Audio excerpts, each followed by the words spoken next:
State librarians union Alathur taluk സമ്മേളനം നടത്തി. സ്വാതി ജംഗ്ഷനിലെ കുടുംബശ്രീ ഹാളിലാണ് KSLU താലൂക്ക് സമ്മേളനം സംഘടിപ്പിച്ചത്.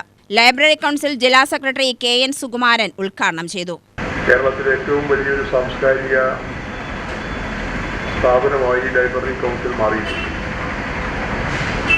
ലൈബ്രറി കൗൺസിലും ലൈബ്രറിയുടെ ചരിത്രമെടുത്ത് പരിശോധിക്കുമ്പോൾ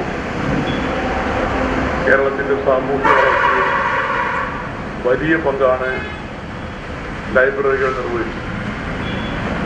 ഇന്നത്തെ ലൈബ്രറി കൗൺസിൽ എന്ന് പറയുന്നത് 10,000-ഓളം ലൈബ്രറികൾ, അത് നന്നായി പ്രവർത്തിക്കുന്ന 6,000-7,000-ഓളം ലൈബ്രറികളുണ്ട്.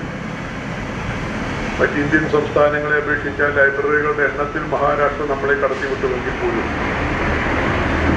പ്രവർത്തിക്കുന്ന വൈവിധ്യപൂർണമായിട്ടുള്ള പ്രവർത്തനങ്ങൾ സംഘടിപ്പിക്കുന്ന ലൈബ്രറികൾ കേരളത്തിലാണ് കൂടുതൽ. നമ്മുടെ ലൈബ്രറികളുടെ തുടക്കം എന്ന് പറയുന്നത് സാമൂഹ്യ നവോത്ഥാന പ്രസ്ഥാനത്തിൻ്റെ അവസാന നാളുകളിലാണ്. 1930-കളിൽ മലബാറിലാണ് ലൈബ്രറി പ്രസ്ഥാനം ആരംഭിക്കുന്നത്. അന്നത്തെ ദേശീയ പ്രസ്ഥാനത്തിൻ്റെ നേതാക്കളായിരുന്ന K. ദാമോദരനും കേളപ്പനും അടക്കമുള്ള ആളുകൾ ഒന്നിച്ചു ചേർന്നുകൊണ്ട് മലബാർ ലൈബ്രറി പ്രസ്ഥാനം ആരംഭിക്കുന്നു. ലൈബ്രറി പ്രസ്ഥാനത്തിൻ്റെ ചരിത്രത്തിൽ ആദ്യത്തെ ലൈബ്രറി സംഘടന, ലൈബ്രറി യൂണിയൻ എന്ന് പറയുന്നത് Malabar യൂണിയനാണ്.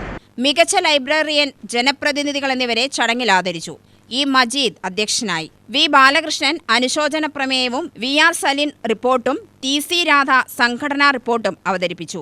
Baby Rajani, S. Sangeetha, V. Girija, T. Ashok Kumar, Rajani Babu, Shobhana എന്നിവർ പ്രസംഗിച്ചു. UTV news, Palakkad.